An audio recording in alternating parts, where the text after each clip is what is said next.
Welcome to the Automation Unplugged podcast, the podcast for technology professionals, featuring leading industry personalities.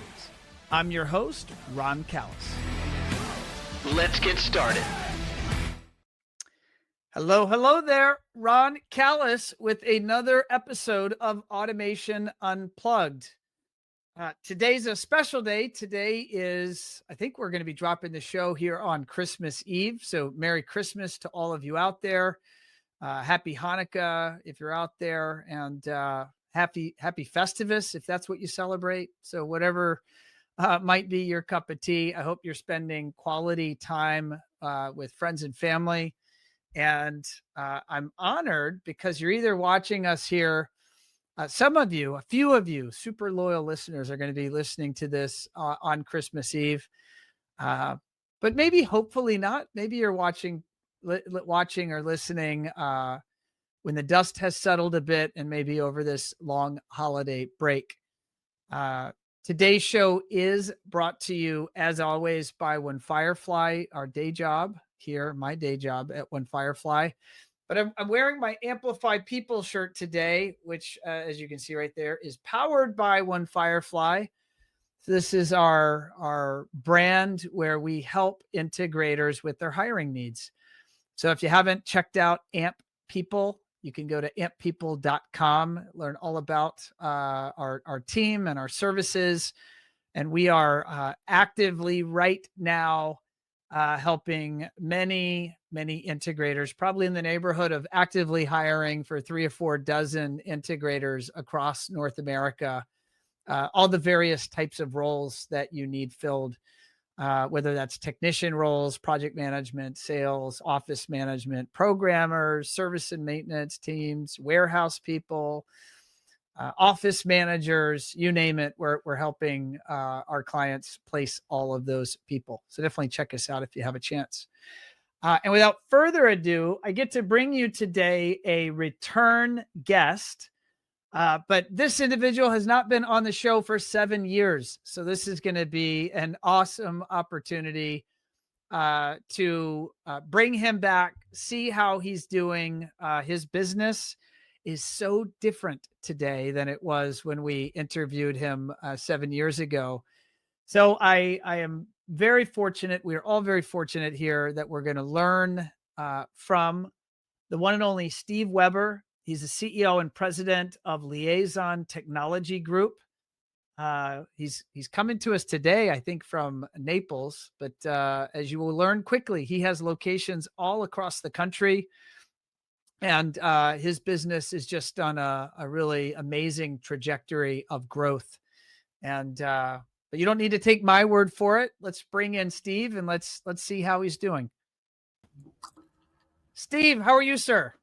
Good afternoon, Ron. Thank you for having me here. It's a pleasure. And boy, 7 years. Where's the time gone? It's incredible. Like, why did it take?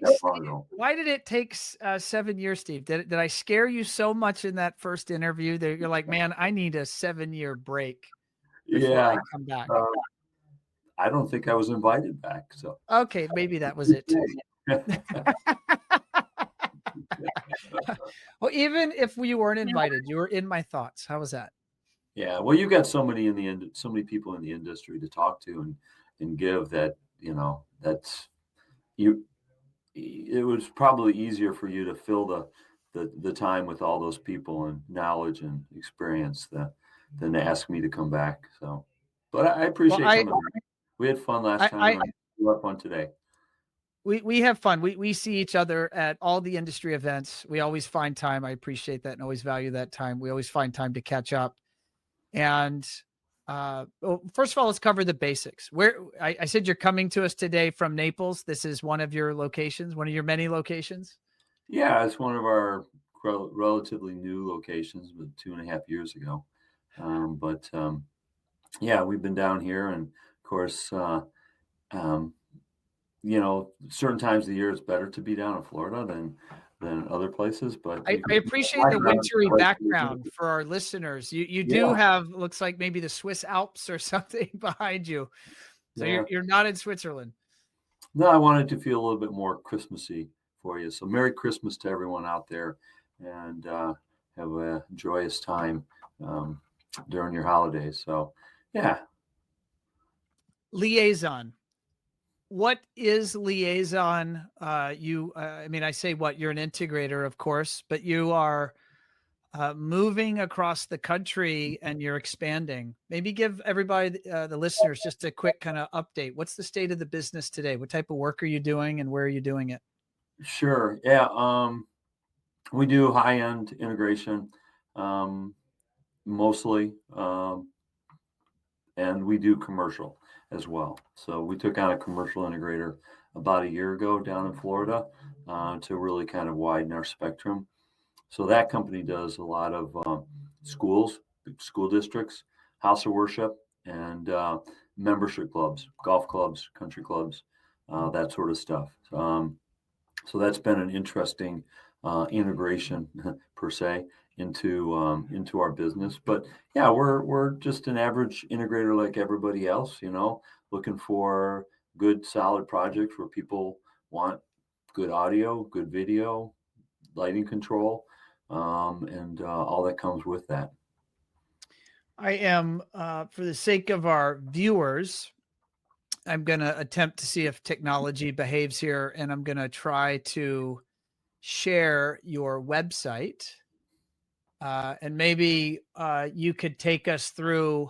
I just see a list here, so I'm going to read off a list of these locations, and maybe if you could then add a little bit of context to how you operate with all of these locations, Steve. But I see Aspen, Denver, Chicago, Decatur, Illinois, Northfield, Illinois, Nashville, Naples, Fort Myers, and Tampa. Yeah, I mean, our headquarters up in Decatur, Illinois. Not a big, huge place. It's about 3 hours south of Chicago. Don't have a lot of big projects there, but it's a great place to run a business, right? Good mid-country, Midwestern values, good hardworking people, and their job is to be the support line for all the other groups or locations. They do all our HR, our finance, our purchasing, vendor relations, and then the sites actually do sales, install, and service. That's what their focus is. We don't do HR, and purchasing in those locations. Of course, they do have vendor relations, with their local rep firms and stuff. But really, the local locations focus in on doing the sales, bringing the projects in, installing the project, and then servicing and taking care of them. So we started in Denver, been building. When we started the company, I had the vision of, building this, trying to figure out how you scale it, because now we're seeing several other companies out there that are attempting to scale it. But back 11 years ago, there had been a couple of failed attempts with bringing multiple companies together. And I'm a builder and a fixer by nature, so I like to build things. So in this case, building it by having multiple locations, multiple states. So it was my goals to figure out how you do that in an industry that really hadn't done it yet, and how you fix those things. So that's how we started and why we started and what we've been doing. And over the last 11 years, it's always been 2 steps forward, 1 step back. You do really well, you get something, then you realize, oh, we probably should have done that a little differently. So you fix that and you go forward a little more, and that's just what we keep reminding ourselves is, yeah, we took a step back on that one. That was stupid to do, but learn from it and get better from it. Take us through maybe a couple of mile markers where you founded the company. Like what was the company like then? And then I know we did the interview in 2018. I think that's what we established. I actually, you know what, just for fun, Steve, I'm going to share this. I'm going to share this on the screen here. We'll see if I can get my technology to behave. I know you're so excited for this. Let's see here. So there you are. That was the shot of a Yeah, That was yeah. a shot of a younger Steve, and that was episode 55, and we recorded You're this. on, which one's this one now? This was Automation Unplugged, episode 55, and this we recorded this October 17th, 2018. Wow, same month. Same Very month. cool. Yeah. And you're on So, what number now? oh goodness. Oh, now you're gonna put me in the hot seat. We're in the mid 350s, you know, Right. something like that. So there's been about 300 interviews that have occurred since we had you on the show. Um, so how has the company evolved? Maybe just in looking at those timestamps, where we're at inception and where are we at in 18 and where are you at today? Yeah, I don't remember exactly where we were at in 18, but we started with Denver.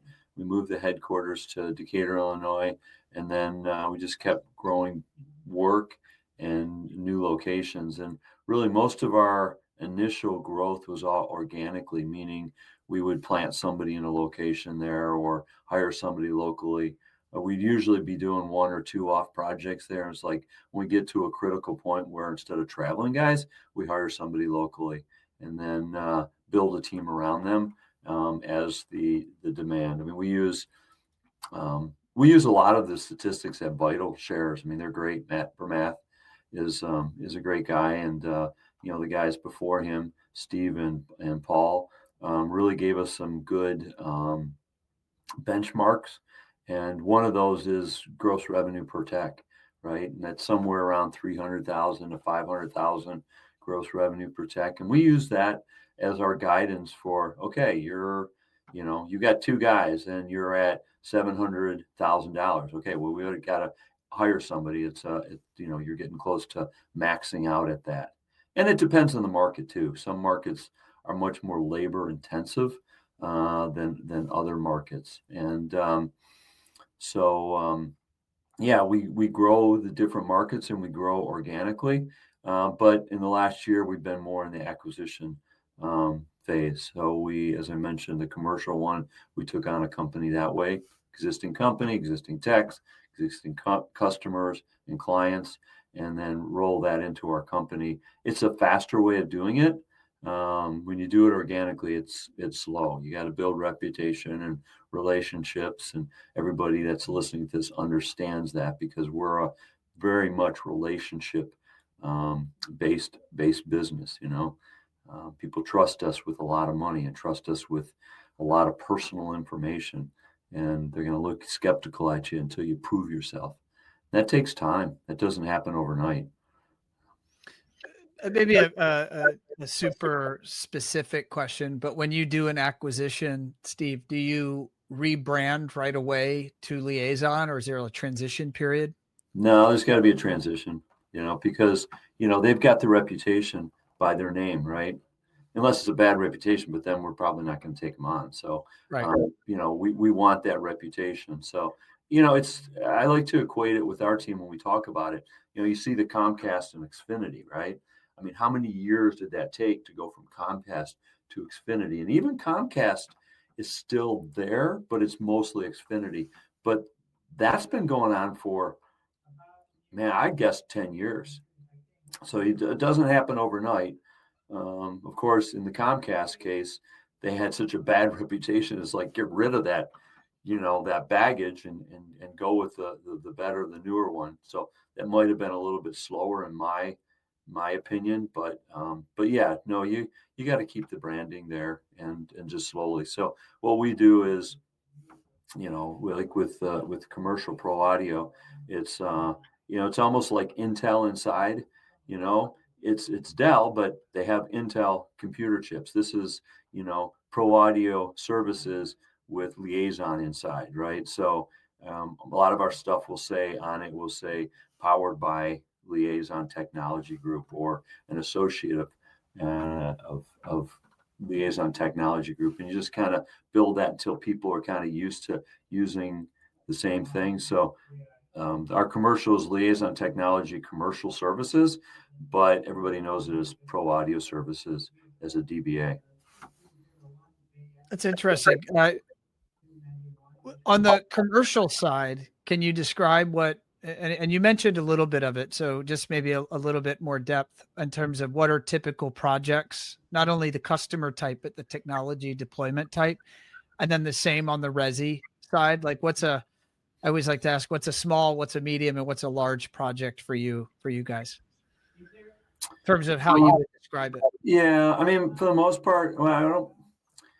In the commercial world, most of the projects are a bit bigger, but a lot of the guys in the resi doing the resi commercial, they're not necessarily big, huge projects, right?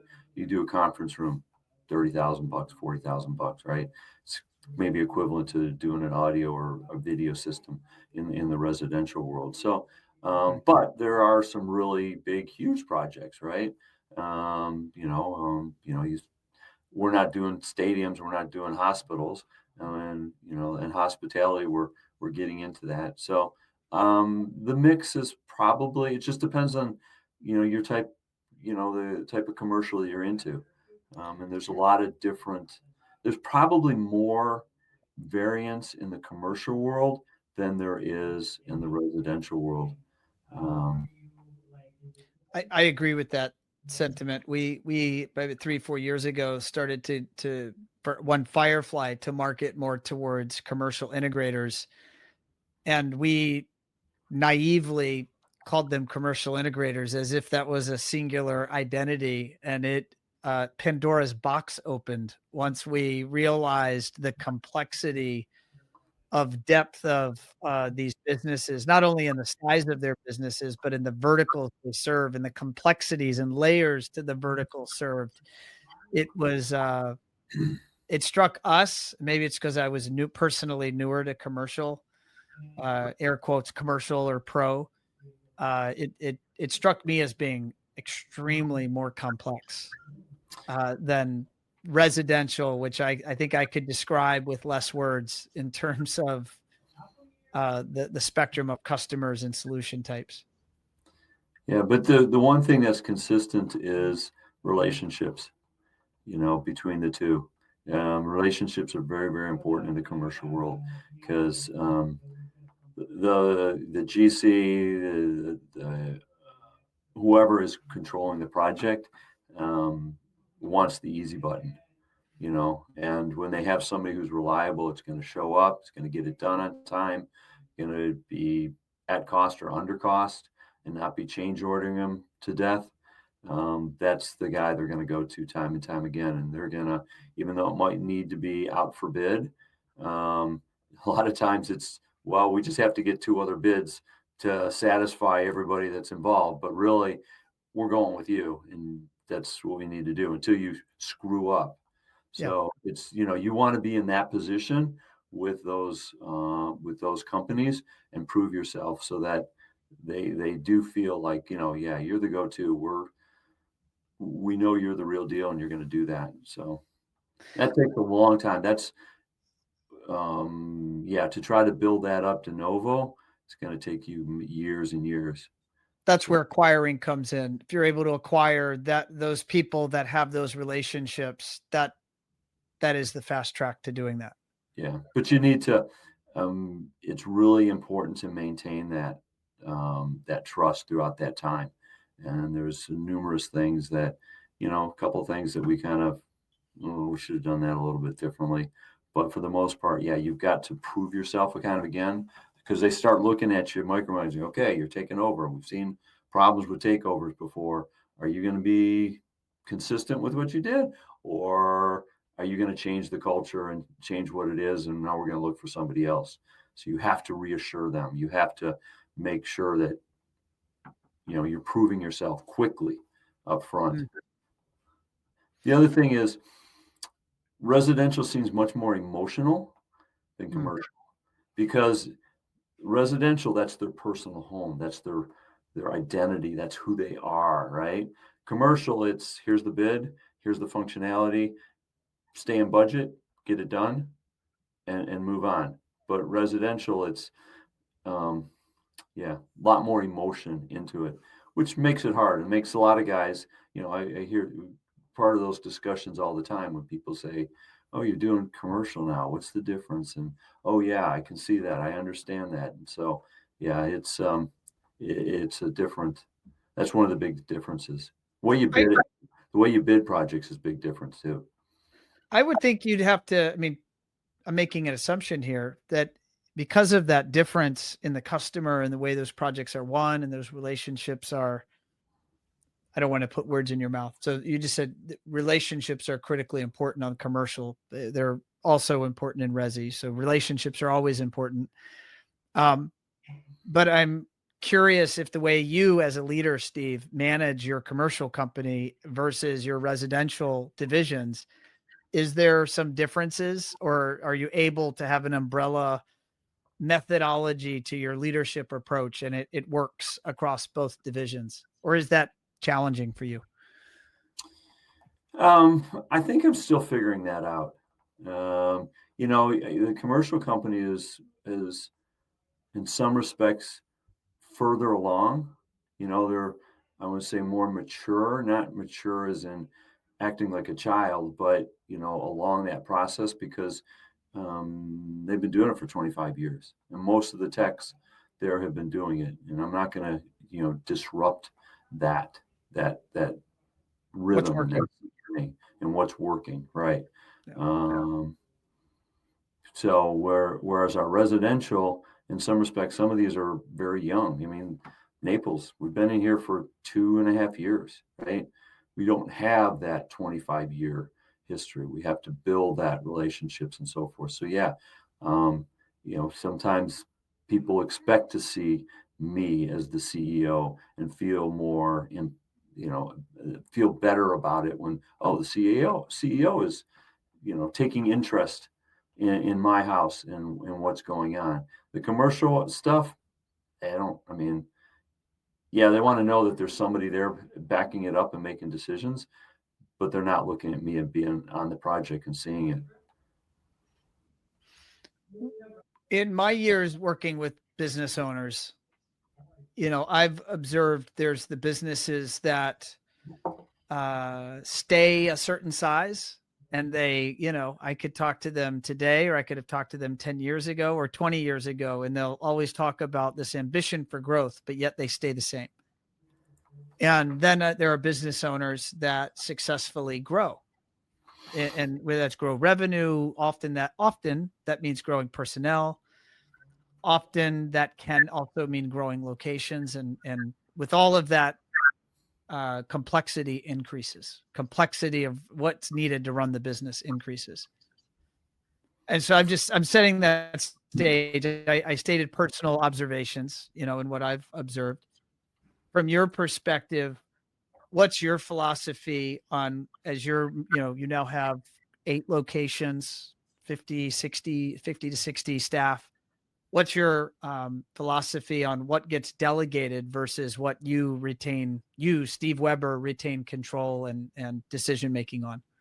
Yeah, no, that's a good question, and it's a struggle not only for me but for the staff, because we started as basically 4 individuals plus myself, right? And when you're doing that, you're wearing a lot of the hats, right?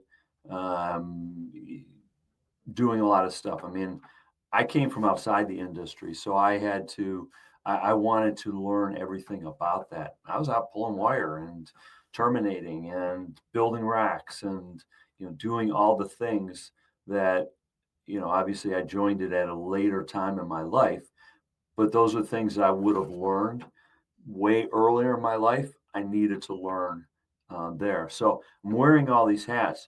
And as you grow, you have to take hats off and hand it off to people, right? Mm. Okay, well, like one big thing this year is we went from a bookkeeper to a controller. So somebody much more equipped with handling our books, making financial decisions, running reports, analyzing stuff, getting it back to me. That was a hat that I had to take off. I'm still very involved in the finances. I still know what's going on, but I'm not creating my spreadsheets, right? It's coming to me already created with the information I need. Um, so as you hand off hats, well, number one, you got to get yourself to hand off the hats and realize when you have to hand them off. Okay. but also you have to get your team to realize that you've handed off that hat, right?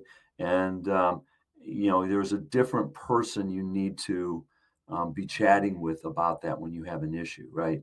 Like today, an issue came up, and somebody's sending me an email about because there was a payroll mix up, and it's like, I don't get involved in the payroll, right? If it's a big decision about payroll, yes. But if because somebody didn't get overtime on it, that's Christine. She's the HR expert. She's the payroll expert. You need to go to her to do it. It's not that I don't want to help you do it, but if I stay in the weeds of that stuff, I never do what I need to do. And what I need to be doing is looking at the bigger picture, the vision, the 30,000-foot view.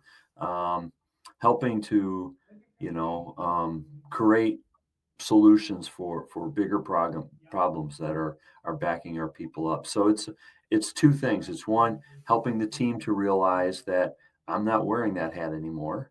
Yes, ultimately I am responsible, but there's somebody else who's doing the day-to-day on that. And then me getting used to handing it off. Because the easy thing would be when somebody comes to you with a problem is give them an answer and tell them, okay, that's taken care of. But there's going to be two problems with that. Number one, that person's going to be continuing to come to me with that more problems because I answered it, and that's their easy street. The other one is the person who's really should have been responsible is now feeling like, oh, he didn't think I was capable enough to handle that, and so he handled that, right? And they're getting a little tiffy, or so there's a lot of dynamics in there, and that's been a real big learning experience this year, and trying to get myself to, because I'm a doer, right? I work long hours, I like doing it, and the easy thing for me is give an answer, but I have to step back and say nope. That's interesting. What led to you getting to that place? Sounds like, I mean, you've been in business. You started this business in 14. And you're talking about that epiphany or breakthrough happening here in 2025. What Yeah, occurred? Did you go to a seminar? Did you listen to a podcast? Did you have a conversation with someone? no, I mean, it's over the last year we've gone from 30 to 50 employees, so there's a lot more hats that got handed off. And so I don't know that it's an epiphany. It's just a more frequent occurrence. Hmm. I've always known that to scale a business, right? Um, and what the limits. So you mentioned there's some milestones, and clearly in the business literature it talks about different points, and that's both economic or revenue milestones, and also it's milestones of people, how many people you have, and they seem to be around like 10 is a step, getting above 10, and then there's another one somewhere in 20 that's a little bit, but another big one is at 50, and then you start going and get up into the hundreds and so forth. So yeah, I think that as we grow and add people, there are struggling points, and I saw that as we grew. I saw that we hit 3 million mark. Is you just kind of stall out for a while. Why are we stalling out? Well, it's because of number of personnel. It's communication gets more difficult, and then you start hitting the other ones at 10 million is a big one, 15 million is a big one.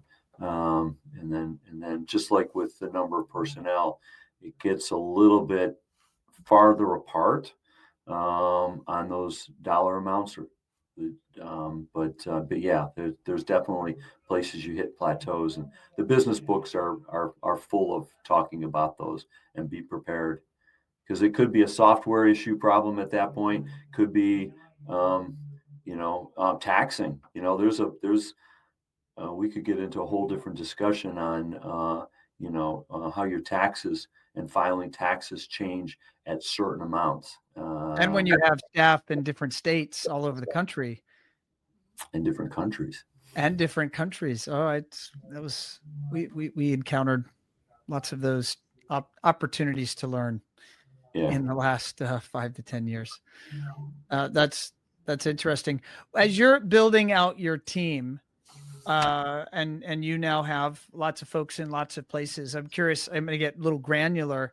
What do you have in terms of systems to just keep communication across the company going? Like, I mean, I'll just reference at One Firefly, we use Slack. So I've got people all over the country and in 4 or 5 countries, and we kind of operate as one, most of the time, maybe not all the time, but most of the time. We do some other things. What are some of the things that you guys do? Yeah, no, communication is the utmost importance. I like to tell our team, I say, if you look at all the problems in the world, 99% of them are going to be due to communication. Whether it's parent to child, employee to employer, husband to wife, or boyfriend or girlfriend. If there's a disagreement or something, it usually comes down to communication.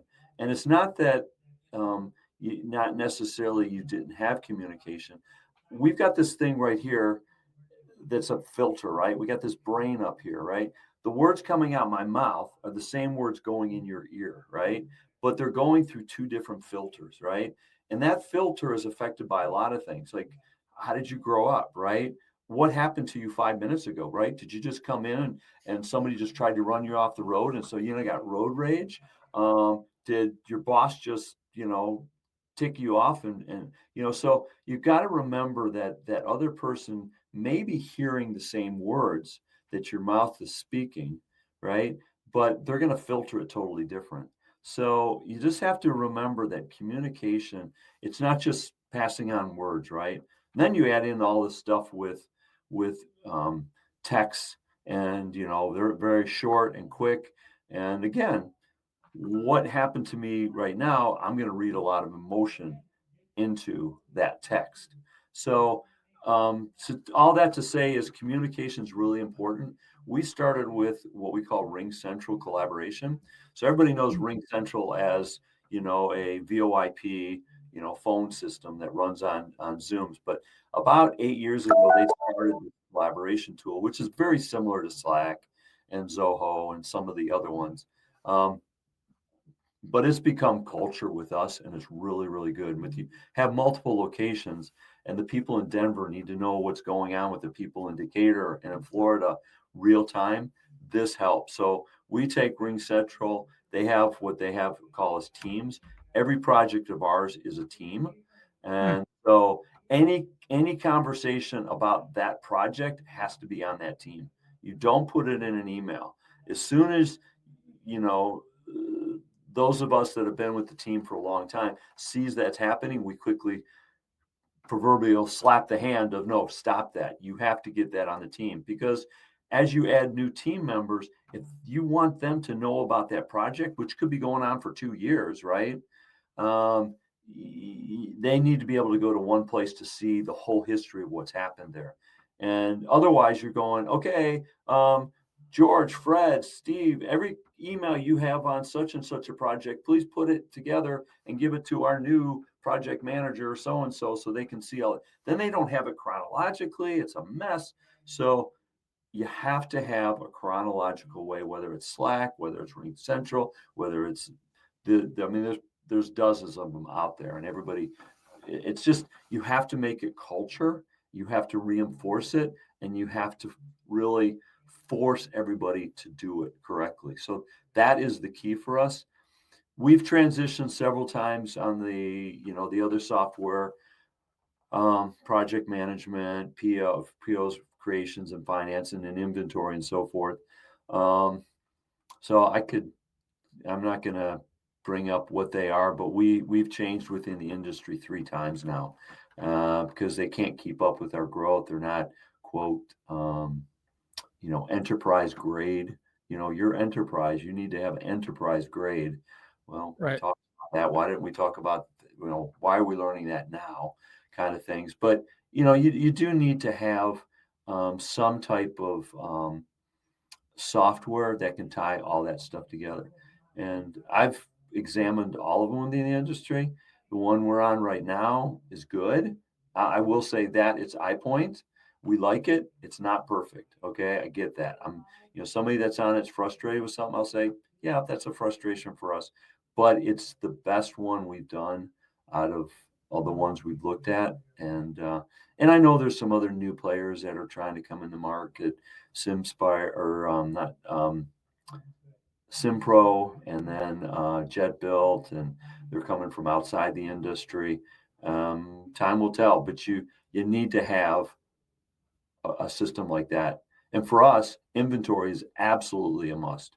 That was the main reason for us to look at that, because I need to know where the inventory is. all Uh, over the country.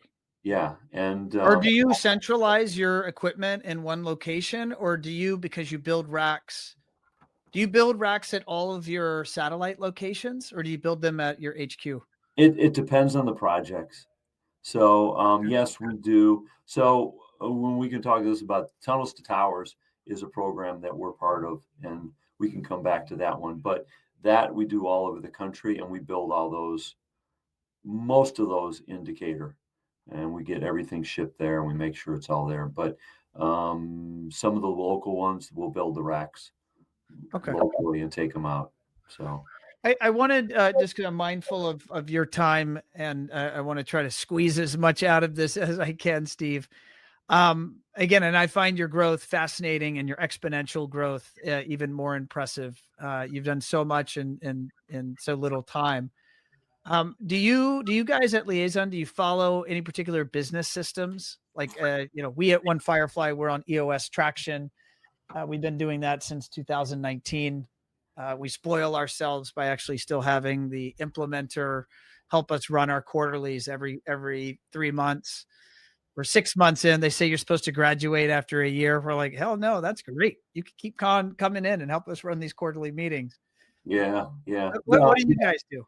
I'm a student of business. I love to read business books, and so there's really two main schools. There's EOS, Traction, Gino Wickman stuff, and then there's Vern Harnish and Scaling Up. I use kind of both. There's things that I like about both of them. Gino Wickman and Traction grew out of Scaling Up, and they actually added a couple more key things to it. And Yeah, but they're both really good. You're not wrong to go with either one of them. And as a team, we're going through the book Traction, but there are plenty of things that I've learned from Vern and from Scaling Up that we're using. So really important, good stuff.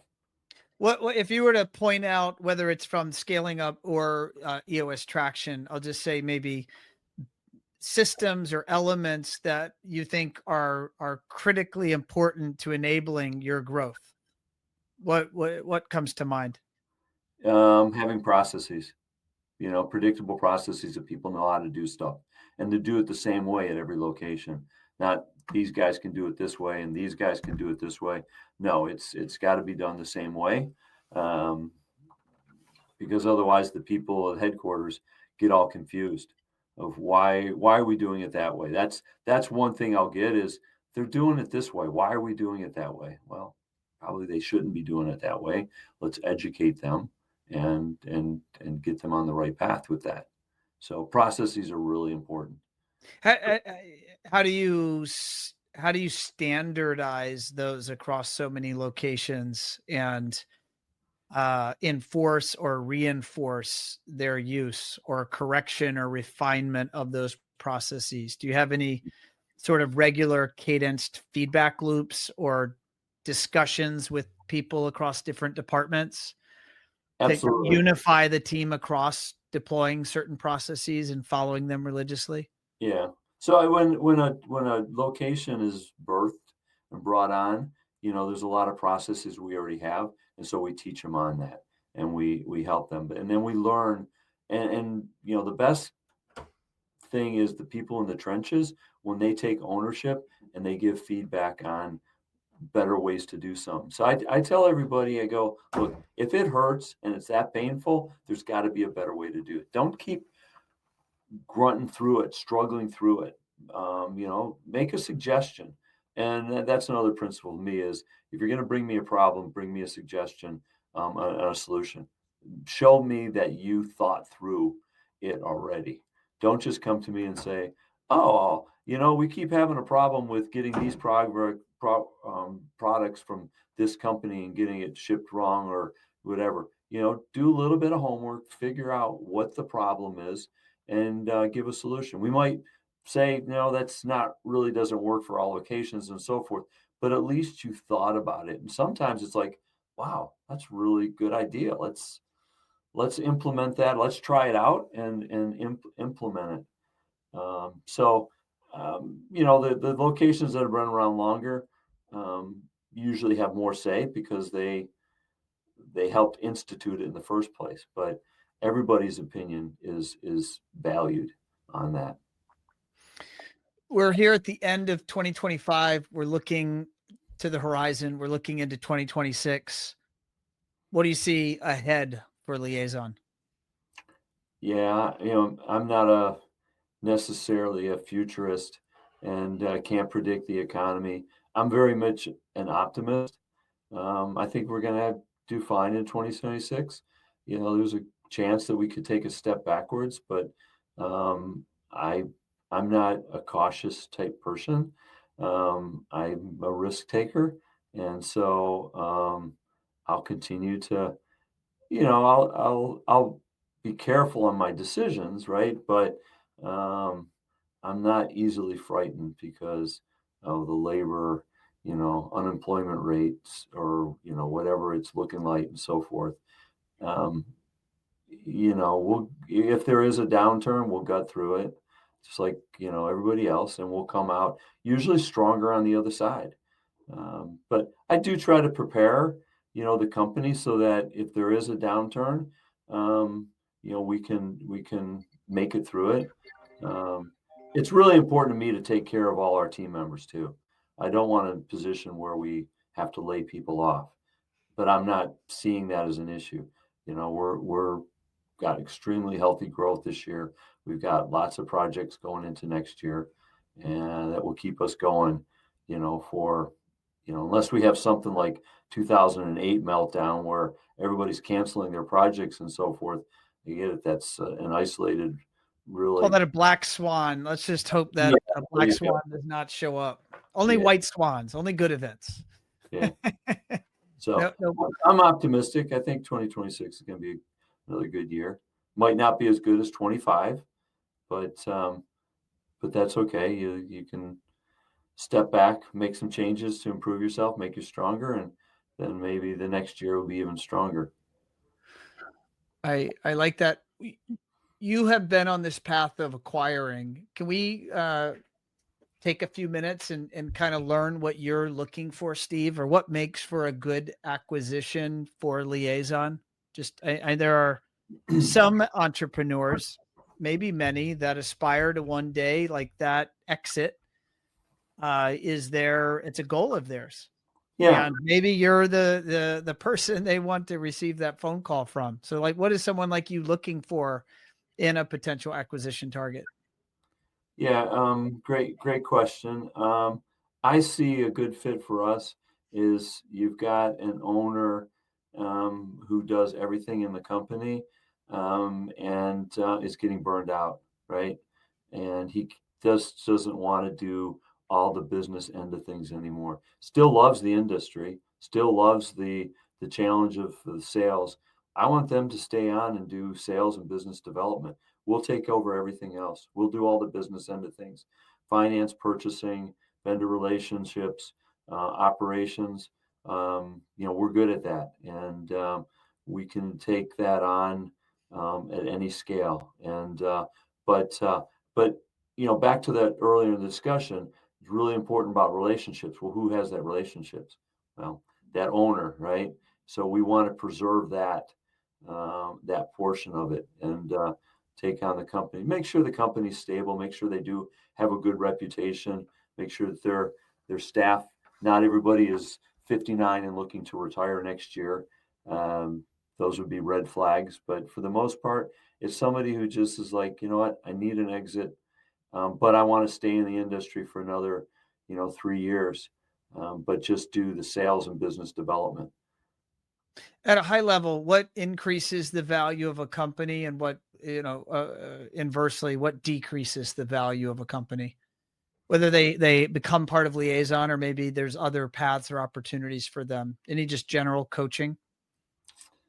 Yeah, I mean, what are their core values, right? How Do they complete their projects? Do they walk away if there's 5% that's too hard to do, right? Or do they do everything that's possible to maintain the relationship to get that project done? We all have those projects. They all come up, right? The unexpected. It's what you do and what's your reputation for doing that. That would probably be the key thing. Wow. So for you, it's their reputation. If once researched, if that comes up clean, that's worth more to you than if they come up with that reputation that they don't finish their projects all the way to the point that that may rule them out from an acquisition target for you guys. Sure. Wow. I was expecting an answer around revenue or money per revenue per tech or profitability or, any sort of criteria in those domain that are, I guess, interesting to you. Yeah. Those things can be fixed. I mean, those are important, right? Those will help determine the valuation of the company, right? But those things can be fixed. It's like when I go to hire, whether it's a tech or a controller or whatever, the first thing is that everybody does is what's their skill set? Can they do the job? Have they Right. done that job before, right? Right. That's important. That helps. But more importantly to me is what are their core values? Who are they? How were they raised? How, are they ethical? Are they hardworking? Are they passionate about the industry? Is this a hobby for them so that they just love doing what they do? Um, I can't train that, right? I can't um, change people that don't have those things. So um, look for the things that you can't change in a person that are important to you, and accept the things that maybe aren't as good, but you can change those.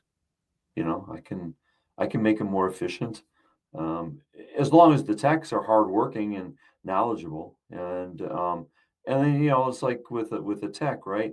If they've got the right, if they got the ability to learn and they want to learn, we can teach them, right? But if they've got, I don't care, I just want to work from 9 to 5, I'm not going to spend any time learning. Um, Probably not what what our industry needs or what we need in our Yeah. company. No, that's fair.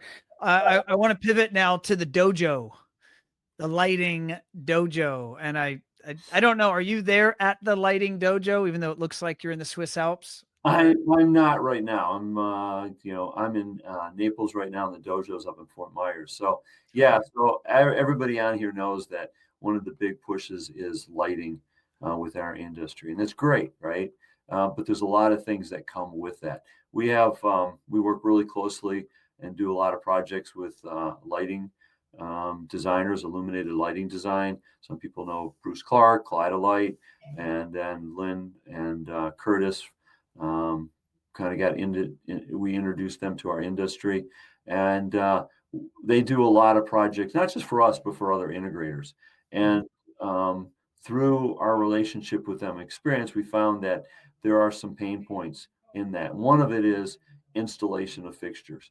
Some of the big things that's been pushed is, hey, just specify the fixtures and give them to the electrician, right? Well, if you don't feel comfortable enough to know how those fixtures are installed, you can't hold them accountable, right? You don't feel confident in telling them, no, that's not the way you should do it, or hey, let me make a suggestion, or whatever the case may be. So, Lightapalooza is great, really filling a niche, right?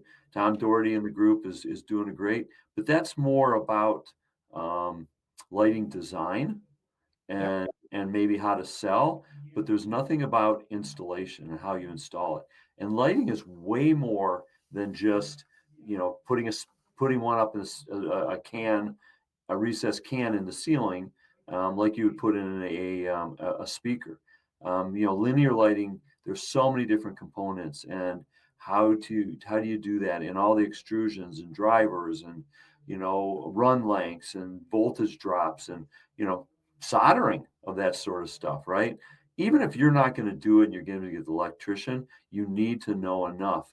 because a lot of times your lighting designer is not going to be on site. They're going to be remotely, and you need to be their eyes and ears. So we saw this as a problem, and we came together and go, well, what can we do about it? Well, we can teach people how to do lighting installation. So we've come up with several. We've come together as a group: Integrated U, Henry, Clifford, and Dante, and then Liaison, and then Illuminated Lighting Design and Kaleidolight have all come together to design this center. And it's called the Lighting Excellence Dojo, LED, right? And Dojo is the Oriental art of um, um, learning by doing, right? And Bruce is the big leader on that. And Bruce is put together the curriculum. But he likes to say, if you're going to martial arts, how do you learn how to throw a punch, right? Do you watch somebody on a video doing it? No.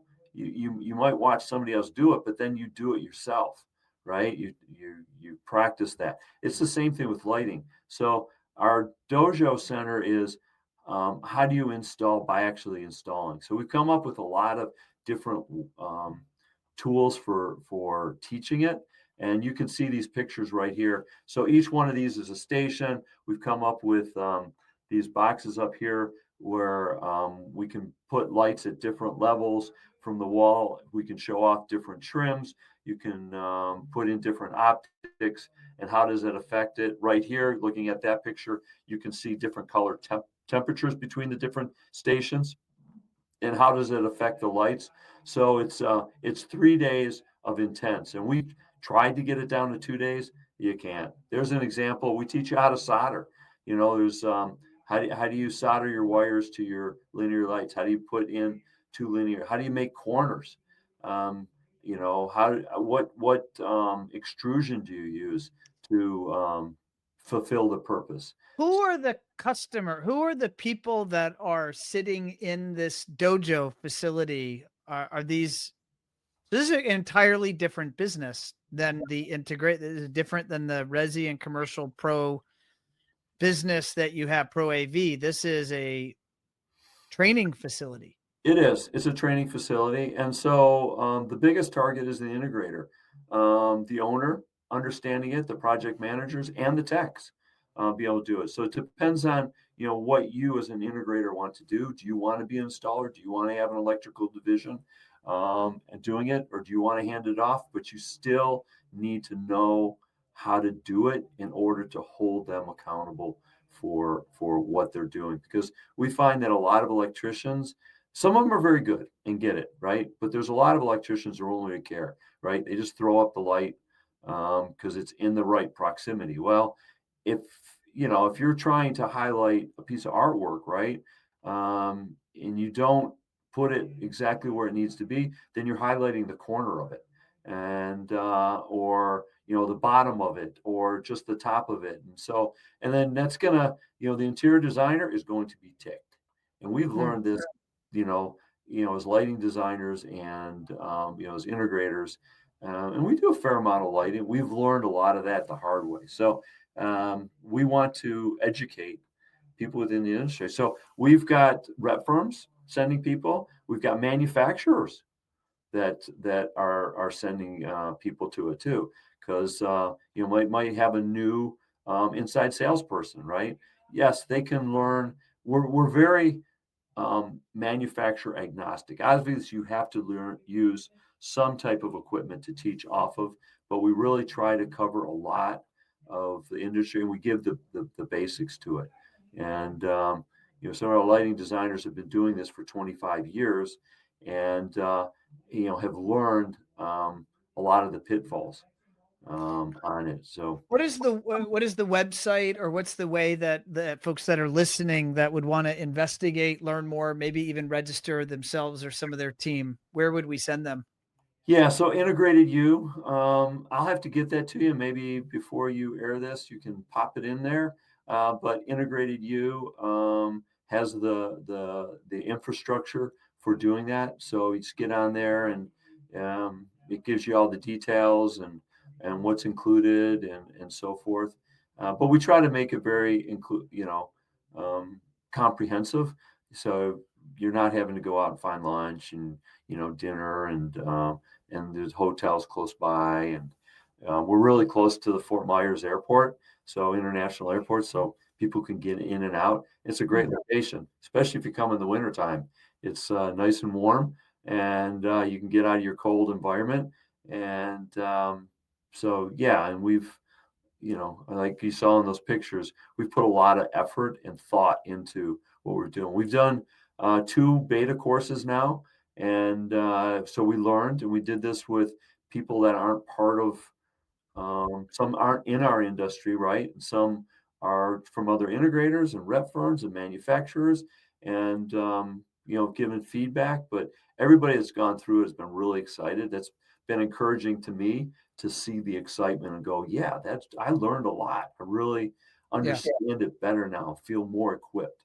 So first one is, well, we're going to have 2 of them before this airs. So I don't really need to give those dates, but we'll have dates that they'll be able to get in on for 2026.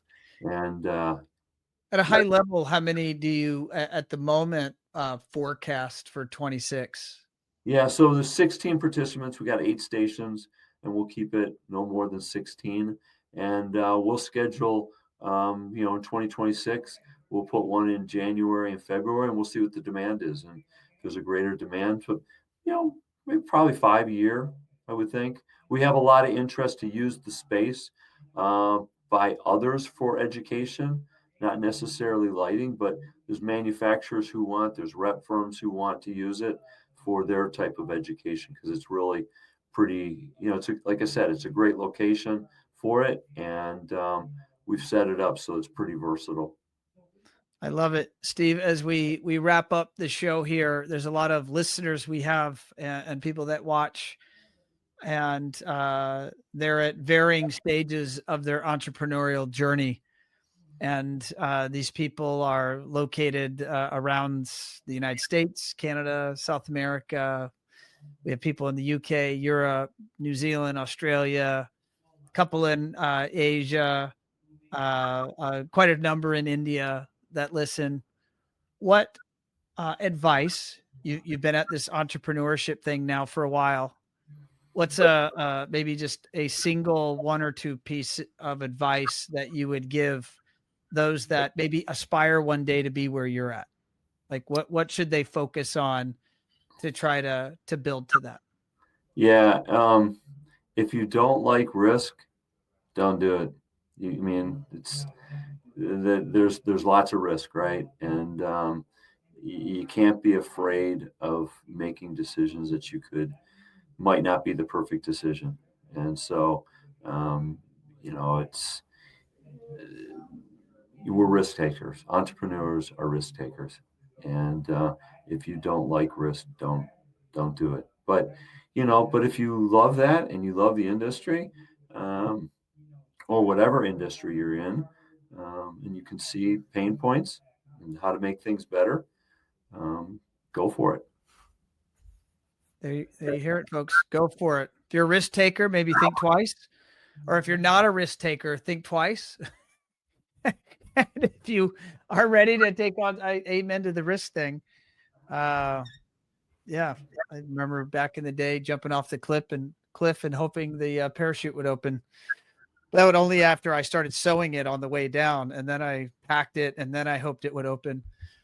And Well, you're a risk taker. You totally understand. I mean, to build one Firefly, I mean, I remember in the early days when we first started meeting, I mean, there was probably 4 or 5 of you. Now you've got what, 60, 70, or 100 maybe?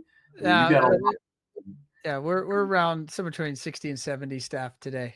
Yeah. So you understand everything we've been talking about, and probably could even teach more about it than I've been pontificating on. But They don't want to hear from me, Steve. They want to hear from you and all of our awesome guests. That's they'll hear from me in webinars and on stage at some conference. But this is all about you, and that's why Automation Unplugged is here, so that we can share the lives and experiences and thoughts of all the fascinating folks that make up this space. Well, there are a lot of fascinating people in it. I mean, there is just success story after success story of people that saw a pain point or something, and they come up with a solution for it. I mean, the numerous softwares, a lot of them are started by integrators. Um, you know, all the manufacturers, right? A lot of them were, I mean, you look at Snap success story, those were integrators, right? You Yeah. look at just video walls now is the latest, so, shiny object. And that was an integrator seeing a pain point, coming up with a solution. And that list, we could go on and on and on for an hour listing all those out. Just really smart people in this industry and seeing pain points and coming up with a solution and fighting through it, Yeah. and it is early on, you're fighting. Grit and determination are key. If you're going to get tattoos, get grit and determination. Yeah. Persistence. Persistence. Without that, it's much harder. Well, Steve, it has been awesome having you back on Automation Unplugged. My commitment to you is it will not be 7 years before I invite you again. All right. And Do it's that. I'm proud of you and what you've accomplished, and even through the dojo and other activities, how you're giving back to the industry. It's really pretty awesome. And just congrats on your continued success. Thanks, Ron. I appreciate it. It was enjoyable, and you can probably get an idea. I'm pretty passionate about what I do, and I'm passionate about the industry. I was an outsider 11 years ago, but people welcomed me, and You're no longer an outsider. Now you're one of those. Now you're an insider. You're one of the guys people go to and ask the questions. yeah. Well, thank you. I've got on the website, scrolling across the bottom here, liaisontechgroup.com. That's liaisontechgroup.com. I also have, maybe this is is this the office line, Steve? Yeah, it's our 800 number. Yeah. So that's 888-279-1235. If you want to get a hold of Steve, I don't know that you'll get Steve directly, but they probably could get you to Steve if you ask nicely. So there you go, Steve. Thanks for coming on the show, my man. We'll see you. Pretty sure we'll see you around the corner here at maybe the next event is Lightapalooza. So we'll see you soon. Very good, and Merry Christmas and Happy New Year's, everyone. Happy New Year's. Merry Christmas.